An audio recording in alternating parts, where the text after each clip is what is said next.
Now what we're going to do is we're going to shift gears a bit, and we are going to get some thoughts from 3 contractors who have worked extensively with the BLM. And excuse me, the first person I'd like to introduce is Dave Davis. He's Senior Project Manager with HDR. And he's on the phone with us from Battle Mountain, Nevada. He recently retired from the BLM after 35 years of federal service, so I would imagine that several of you recognize Dave. Hi, Dave. It's nice for you to be with us. Good morning, and thanks for the invitation. And now we'll go to Denver, where we have Greg Larson with SWCA and David Batts with EMPSi. Now, Greg Larson is a Senior Project Manager for SWCA in Salt Lake City, Utah. Greg has more than 10 years resource management experience, and he's one of our instructors for the NEPA Analysis for EAs course, so a lot of you might recognize Greg. Hi, Greg. Good to see you. Hey, Kathy. Good to see you, too. And sitting next to him is David Batts. He's Principal of Environmental Planning Solutions, Inc., or EMPSi, out of Boulder, Colorado. And David has more than 20 years' experience partnering with the BLM on all sorts of planning and NEPA projects. In fact, he's helped us here at the Training Center on a couple of courses as well. Hi, David. It's great to see you. Hello, Kathy. Good to see you. Thank you. All right, what I would like to do is start with Dave Davis in Battle Mountain on the phone. So Dave is a former BLM employee, and as a new contractor, what tips do you have that might make the contracting process easier for the folks out in the field? Thanks for the invitation. I just started as a contractor, so I'd like to present some of the things that worked for me when my 35 years of government service really learned from the BLM perspective as opposed to a contractor's perspective. And most of this is related to third party as opposed to direct contracting. I was thinking about this and trying to get 3 or 4 gems of wisdom down into 35 years of experience was a little difficult, but I came up with 3 topics that I thought would help people as they work on third-party contracts. The first one is to develop a sufficient number of and a succinct, well-defined selection criteria. I usually like to use 9 to 12 in that area. And by succinct, what I'm trying to tell you is that don't just simply say contractor needs to demonstrate previous EIS experience. If you're doing a high-pressure gas line across multiple states, then your highest priority should be demonstrate experience as having performed and prepared multi-state rights-of-way EISs of similar types, like transmission lines or high-powered gas lines. So each one of your criteria should be very succinct and very easily interpreted. Related to your proposals is you need to form a technical proposal evaluation committee, and I understand that you've talked about this in your previous sessions. I prefer to see 3 to 5 members on there, consisting of preferably the BLM project manager. If it's a third party, as we're talking about here, a proponent representative, usually their project manager, and 1 or 2 seasoned BLM ID team members. And what you would do, and let's just take a hypothetical number here, say you've got 7 technical proposals to your RFP. So I would first propose that you give each of the team members a copy of each technical proposal and let them go off and evaluate the selection criteria and the technical proposal responses to those selection criteria individually. That avoids groupthink. And then what will happen then is that the top 90-95% ratings will float to the top, and you'll be able very easily to identify the top 2 or 3 out of the 7 proposals that were made who could best do your job and meet your needs for that environmental impact statement. You heard this before, and I think this is absolutely critical. They started off early in the discussion today.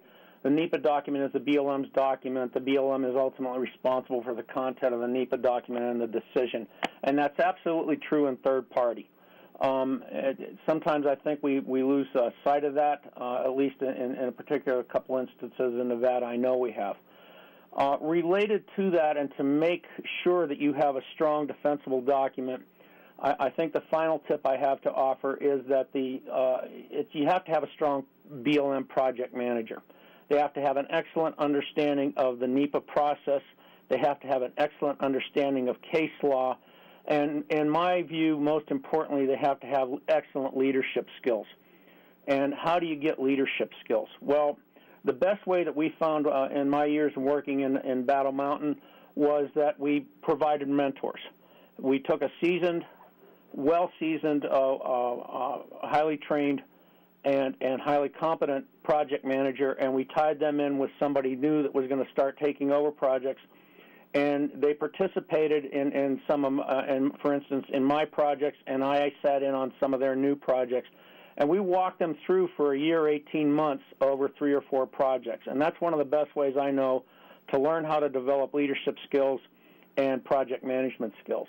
The BLM also has training courses. The University of Phoenix has online courses you can take. And I would encourage you, finally, to consider taking some of the fireline leadership courses. I'm certainly not trying to suggest that you should become a firefighter, but the fact of the matter is, whether you're a squad boss on a hand crew or a fire engine, or an incident commander with a couple of hundred people under your belt on a wildfire or some kind of other incident, there's a very good analog or a good analogy between a PM and an incident commander. You have to have broad thought processes. You have to think about logistics, and you have to have good people skills to manage that project. So consider taking 1 or 2 of those courses, talk to your FMO, and see if you can possibly get some of those, and then turn around and learn how to apply it to project management. And thanks for the invitation, and that's about all I have to offer. All right. Thanks, Dave. I think those were some helpful tips. And now we will go back to Denver, and let's go to Greg Larson. Hey, Kathy. Thanks for having me. I've got a few things to talk about today, and I wanted to start with talking about some reasons that the BLM might contract. The first reason that the BLM might think about contracting is that it allows you guys to build the exact team that you need for a given project. That team could involve a full-service suite of NEPA services, an entire RMP or EIS, but it could also include hosted workers or just parts of the NEPA process, like comment coding, comment analysis. So there's a lot of reasons to just build the team that you need based on your office's specific expertise, vacancies, and workload. The next big reason that the BLM might contract is to meet project schedules and be able to carry out multiple processes while focusing on your key priorities. Some good examples of this are oil and gas boom areas. Contracts there could be to help out with additional major federal actions, RMPs, EISs that come up, or even to take care of helping out with some of those APD EAs, being a hosted worker for resource surveys, but to deal with unanticipated workload.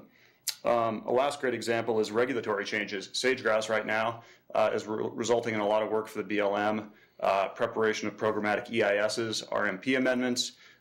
Dedicating staff to that process might involve putting contractors on other ongoing processes so you don't have to mothball those contracts like you guys talked about earlier. All right. The next thing I want to talk about is something that everyone's mentioned here quite a bit already, which is scopes of work and requests for proposal. And I see those two things as being very closely related. The scope of work from a contractor perspective has 3 main points. It's a communication tool, it's a risk management tool, and it's a process document. And you guys have already covered in a lot of detail just how specific and unambiguous scopes of work need to be. First of all, as a communication tool, a good scope of work or statement of work should communicate the expectations for the contractor, responsibilities, schedule, what resources they need to provide, what data they'll be provided.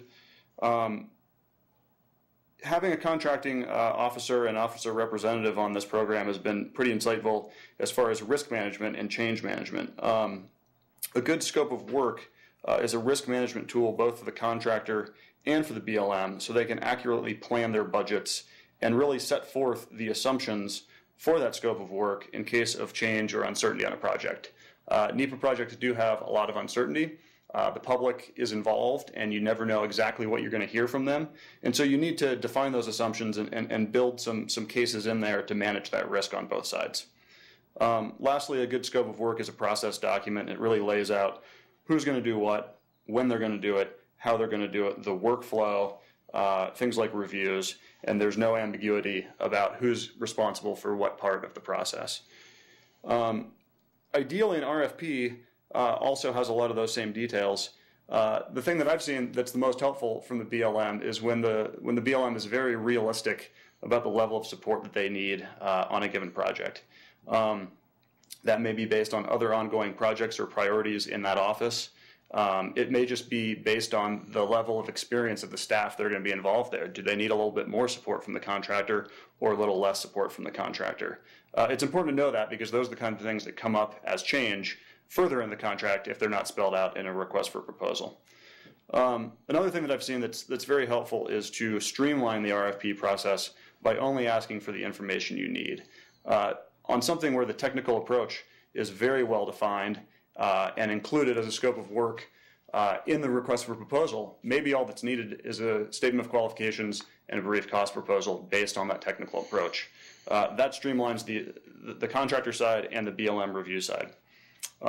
Lastly, be specific. The more specific the RFP is, the better the response you're going to get and the less holes the contractor needs to fill out, right? That makes your job comparing apples to apples a lot easier when you can do it. The next thing I want to give a little input on is improving communication between your contractor and the BLM. I think you guys have already talked about the importance of writing a communication plan and, more importantly, sticking to that communication plan. You know, typically the plan is going to have some ground rules for communication, who can talk to who internally and externally, how to document those communications into the admin record and make sure that they're captured. That's really important.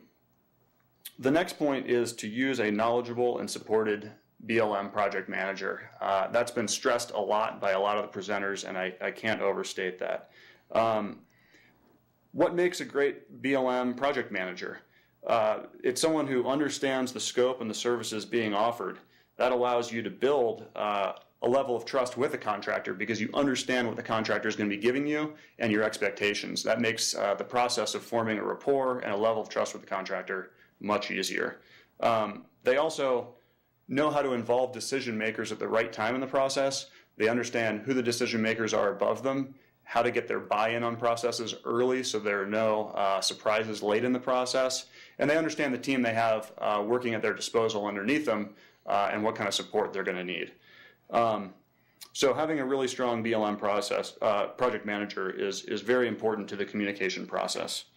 Once you've got that PM, find a communication style that works with them. We all communicate a little bit differently. Some PMs really like email, some of them like phone calls. Just find a style that works, find a rapport, and stick to it. Keep communication simple and regular. Regular may be scheduled meetings. Regular may just be check-in calls when you need them. If you're going to schedule meetings, I think that's great to have a weekly or biweekly check-in, but make sure that you don't have meetings just for meeting's sake. Use an agenda, focus it on action items and what really needs to get done. I think that'll keep everyone involved.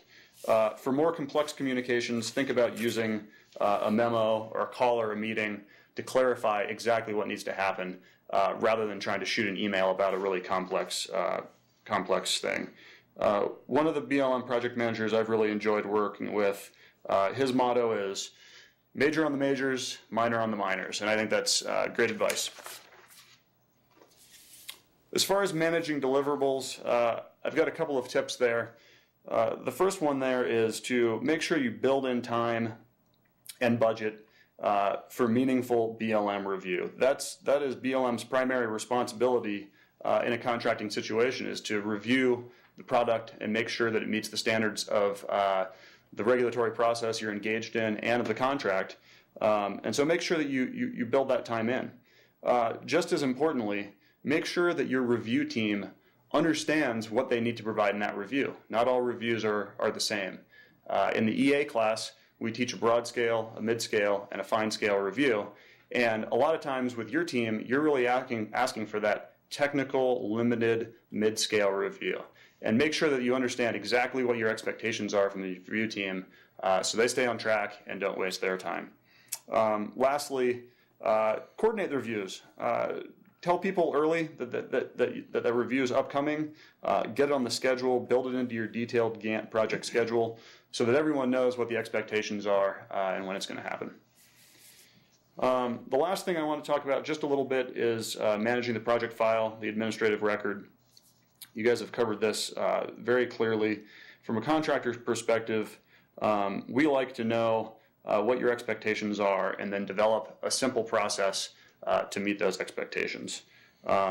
Things that I like to do there are having an email that's dedicated that you can just CC so that communications make it into the admin record easily, having regular reminders to the team to send in documents, having periodic agency reviews to make sure that you're on the right track and you're coding things correctly. The other thing is when you're developing a project file, I like to make that someone's primary responsibility, whether that's at the BLM or with the contractor. I've even seen this be a dedicated separate contractor who was responsible for just doing the administrative record and project management support. That works terrifically. If it's internal with the contractor, try to dedicate a team so the project manager doesn't need to be focused on the administrative record as much, and they can really be focused on the substance. The last thing is there's a lot of tools available out there. Technology has really changed our ability to develop and facilitate the development of an administrative record. Use those tools, know what they are. Those might be shared online databases, file sharing sites, whether dedicated to the project or within the BLM, an administrative record, email, that kind of thing. Technology is a big help. My last point on the administrative record is I think Chris alluded to the fact that it's a great tool to look back on a project that had a decision several years ago to make sure you have your interpretation correct for implementation. My advice as a NEPA practitioner is to make sure that it's a fallback, though, and that your document doesn't require you looking back at the administrative record a lot. Your rationale for your conclusions, some of your assumptions, some of your thought process in developing alternatives and that kind of stuff ought to be in the document so that the administrative record provides some clarification, but a lot of that stuff is in the actual NEPA document. So those are my tips and tricks based on my work with the BLM, and I look forward to more of that with you guys. Thanks. Great, Greg. Those were terrific. And now we will finish up with David Batts, and David has both direct and third-party experience with the BLM. David? Great. Thank you, Kathy. Well, my job as kind of the last hitter here is to re-emphasize all the great points that have been made today, and I'll try to pepper in a few of my lessons learned also. But before I start, I want to give Cindy kind of a virtual gold star for a few of the comments she made, and specifically highlighting the fact that contractors want to be a good partner with the BLM, and we want projects to be successful. However, when there are problems with projects, it's generally because expectations are not well articulated. So that brings me to the first area that I like to talk about, and that is the statements of work. And we've heard a lot about this, so I'll just hit on a few of my pet peeves with it. First of all, the more detailed the scope of work, the better. If you have a vague scope of work, you will be getting vague responses in your proposals, and I'll talk about that more in a moment. So please try to include as many details about deliverables, timelines, and specific expectations that you have. It is okay to try to put down qualitative ideas to allow us to get a better idea of what's inside your head. We also understand that it's very difficult to crystal ball the future, especially with planning projects. For example, perhaps the president's going to nominate half of your planning area as a national monument. Those things we don't expect you to be able to forecast, but we do want to get the best information that you have at the time. We also recognize that we're not reinventing the wheel here. There's a lot of great scopes of work out there. Ask around, talk to Cindy, talk to other contracting officers who might be able to help you out and provide good guidance documents. The next area I'd like to talk about is the MOUs, and it's been fascinating today on just the discussions I've heard. One being, we may not necessarily need MOUs for third-party contractors, and then another conversation that came up about what kind of remedies do we have on third-party contracts. Well, I like MOUs for third-party work, and here's why. Number one, contractors walk a very delicate line when we do third-party work. The proponents are paying us. Sometimes when they pay us, they think they get to have access to us. That MOU gives us a tool to be able to ensure the impartiality of our process. It allows us to remind them that we report to the BLM and that we take direction from the BLM. So it gives us some leverage and protection. It also helps you because if you need a remedy, this is the vehicle that could be appropriate to add such clauses in the future. The next area I'd like to talk about is evaluating proposals. And really, a project is like a marriage. You're going to be spending a lot of time with these people. If you're doing a planning project, you're looking at 3 to 5 years of working with the same person. The project managers may spend more time together than they do with their own friends and family. So it's very important that when you're evaluating proposals to be hiring for the people. You'll be spending a lot of time with them. So it's important to have people and firms with a proven track record.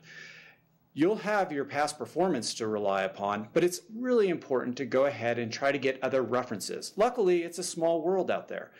Most people know each other within the BLM contracting world and PEC world by just 1 or 2 different connections. So start asking around, how's this person? How's this company? What have you learned about them? Do your due diligence. Honestly, contractors, we do our due diligence before we bid on projects. We like to know who that BLM project manager is, what their past experience has been, what areas of expertise they have. You need to do that too and make sure that you're going to be comfortable working with them in the future. I also would recommend doing interviews of some sort. BLM, this is not something that they typically do with solicitations. Most other agencies require interviews. It's really a good idea to sit down and have a face-to-face discussion with those people that you may be spending the next 5 years with.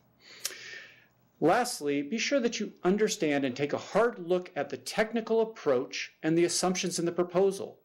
If you have a vague scope of work, or if you do not clearly articulate your expectations in that scope of work, this is the part of the proposal where the contractor or consultant will come back and give you our interpretation.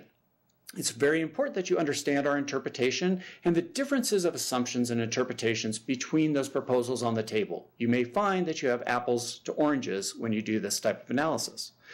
Also, use it as a way to help find delineators between the different bidders. Perhaps there would be some that will be a little bit more insightful. For example, if you have a project that deals with wild horses, most people will realize that rangeland health, vegetation, AUMs, all those would be kind of critical parts to include in the tech approach, but maybe a more enlightened firm would look at the economics, the public controversy, and highlight how they might address those particular issues. Recently, we were awarded a contract, and on the debrief, the project manager told us, well, your proposal wasn't what we were necessarily expecting, but after we read it, we realized it's what we needed. So that's told me that that's really important for us to show you how we interpret that scope of work to make sure we're all on the same page. The next thing I'd like to hit on is communication. And here I'm going to give my gold star over to Chris because he gets the relationship building. I can tell he's been in many long relationships. So projects are all about relationships, and relationships are built on communication. Well, at least that's what my marriage therapist tells me. So it is great to have that plan, but you have to implement your communication plan. I think Greg did a great example of going through a lot of the details of those plans and what makes it successful. 2 things that I would like to highlight are frequency. I'm a big believer of frequent communication. You can never have enough communication. On a on one of my most successful projects, which was the geothermal leasing programmatic EIS for the entire Western U.S., it was completed in 18 months from notice of intent to record of decision. Now, I like to take a lot of credit that it was because of great skills, great expertise, but I believe the number one reason why we were able to make such a rigorous time frame was because the project manager on the BLM side and myself were on the phone on a daily basis. We knew what was going on. We can anticipate the critical paths and resolve them before they came up. Bi-weekly calls or weekly calls, I strongly do recommend them. And I think they should be built into the scope of work, and I believe that they should be funded to support it.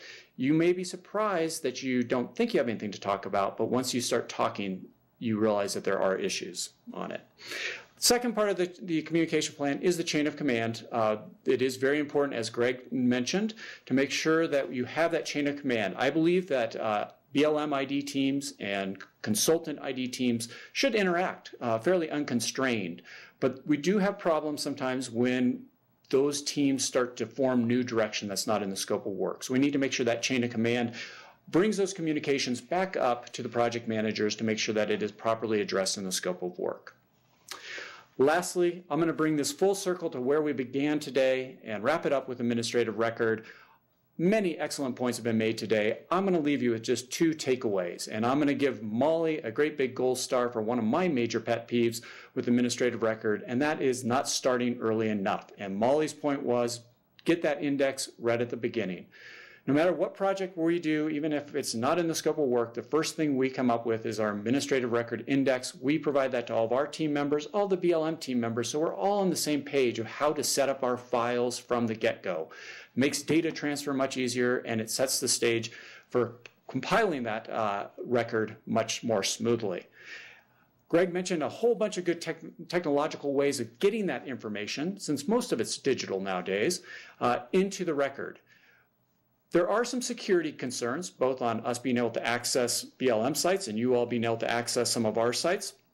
So when we took on the administrative records for the greater sage-grouse planning effort, we worked very closely with the NOC to set up a SharePoint site on DOI Connect. And now that manages 8 administrative records for that planning effort. And it provides a seamless way of everybody being able to connect in and deposit that information. So there's a lot of different ways to set it up. There's a lot of different tools available to you to make it effective.